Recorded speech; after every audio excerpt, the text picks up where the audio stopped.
আরে এমএলএ ফাটা কেষ্ট, মিনিস্টার ফাটা কেষ্ট, সব যদি এরকম পর্দা দিয়ে ভাবেন তাহলে হবে। কোন ইস্যুতে আন্দোলনে? নারী নির্যাতন। মিঠুন দা, আপনার ছেলে আপনার স্ত্রীর বিরুদ্ধে যে নারী নির্যাতনের অভিযোগ, যে কেস, যে মামলা, সেগুলো একটু মানুষকে খোলা মনে বলুন, তারপর এখানে নাটক করতে আসবেন। বিজেপির মধ্যে কম্পিটিশন চলছে কোন নেতা কাকে টপকে যাবে। ওই তো ধর্ণা চললো মঞ্চে, আর মঞ্চের সামনে মিলিয়ে রোজ ওই 30-40টা করে লোক ছিল।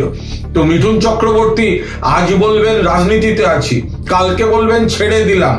নিজের এলাকায় ভোট দিতে গেলে লোকের কাছে আওয়াজ খেয়ে বলবেন আমি আর রাজনীতিতে নেই। এখন বলছেন আমি নবান্ন অভিযান করবে। তো গন্ডগোলের প্রচারে থাকার চেষ্টা। মিঠুনদা, নির্ঘাত কোন সিনেমা আসছে, প্রচারের আলোয় থাকতে চাইছে। আমি খবর নিচ্ছি পুজোয় ওর কিছু আসছে কিনা। একদম এগুলো হচ্ছে প্লট। এই যে একটু বড় কথা বলে দাও, একটু খবরে থাকো, সিনেমা আসছে মিঠুনদার।